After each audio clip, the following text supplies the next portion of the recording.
നമ്മുടെ ഇന്നത്തെ വർക്ക് ചെയ്യാൻ വേണ്ടി നമുക്ക് ഏറ്റവും സ്യൂട്ടായിട്ടുള്ള ഒരു സംഭവം തന്നെ നമുക്കിന്ന് കിട്ടിയിട്ടുണ്ട് കേട്ടോ. വേറൊന്നല്ല, ഡൈഗയുടെ ഈ ഒരു ബീറ്റ്റൂട്ട് ലിപ് ബാമിൻ്റെ ചെറിയൊരു ടിന്നാണ്. അപ്പോൾ നമ്മൾ അതിൻ്റെ സ്റ്റിക്കറൊക്കെ മാറ്റിയെടുത്തിട്ടുണ്ട് കേട്ടോ. ഇനി ഇതിൻ്റെ അകത്ത് നമുക്ക് ക്രാഫ്റ്റ് ചെയ്ത് തുടങ്ങാം. നമ്മൾ ക്ലേ എടുത്തിട്ട് ചെറിയ ചെറിയ ചോറുമറ്റുകളാണ് ഇതുപോലെ ഉണ്ടാക്കിയെടുക്കണേ. അതിനുശേഷം നമ്മൾ ക്ലേ ബാക്കിയുള്ളത് ഇതിലൊന്ന് ഫില്ല് ചെയ്ത് ഇതുപോലെ ഒന്ന് കൊടുക്കാം. എന്നിട്ട് നമുക്ക് ചോറുമറ്റൊക്കെ ഇതുപോലെ ഒന്ന് അറേഞ്ച് ചെയ്ത് ഒട്ടിച്ച് കൊടുക്കാം. അതിനുശേഷം നമ്മളതിന് കളർ ചെയ്ത് കൊടുക്കുകയാണ്. പിന്നെ നമുക്ക് കുറച്ച് ഇതുപോലെ മെഴുകിൻ്റെ ചെറിയ തരികൾ വേണം. അതിന് നമ്മൾ ബീട്രൂട്ടിൻ്റെ ആ ഒരു ബീട്രൂട്ട് ഒലത്തിയതാണ് കേട്ടോ നമ്മൾ ചെയ്തെടുക്കുന്നത്. അത് നമ്മൾ ഇതുപോലെ സൈഡിൽ ഉണ്ടാക്കിയിട്ട് വെച്ച് കൊടുക്കാം. ഇനി കുറച്ച് ഐറ്റംസ് കൂടി നമുക്ക് ചെയ്തെടുക്കാനുണ്ട്. വേറെ ഒന്നുമല്ല, മീൻ വറുത്തത്, അതുപോലെ തന്നെ ചമ്മന്തിയുടെ ഒരു ഉരുള, പിന്നെ ഒരു കൊണ്ടാട്ടം മുളക് വറുത്തത്, പിന്നെ 2 കറിവേപ്പില കൂടി ഉണ്ടാക്കിയെടുക്കുന്നുണ്ട്. ഇനി നമുക്ക് ഓരോന്നിനും കളർ ചെയ്ത് കൊടുക്കാം. നല്ല വെള്ള തേങ്ങ ചമ്മന്തിയാണ് നമ്മൾ ഉണ്ടാക്കിയെടുത്തിട്ടുള്ളത്.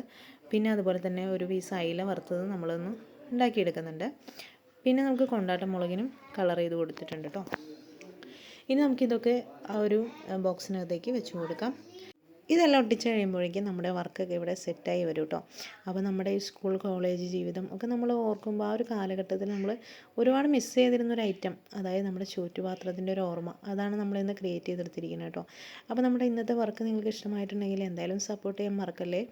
അപ്പോൾ ഇതുപോലുള്ള വീഡിയോസിന് വേണ്ടി നമ്മുടെ പേജ് ഒന്ന് ഫോളോ ചെയ്യാനും കൂടി മറക്കരുത് കേട്ടോ. അപ്പോൾ അടുത്തൊരു നല്ല വീഡിയോ ആയിട്ട് നമുക്ക് വീണ്ടും കാണാം.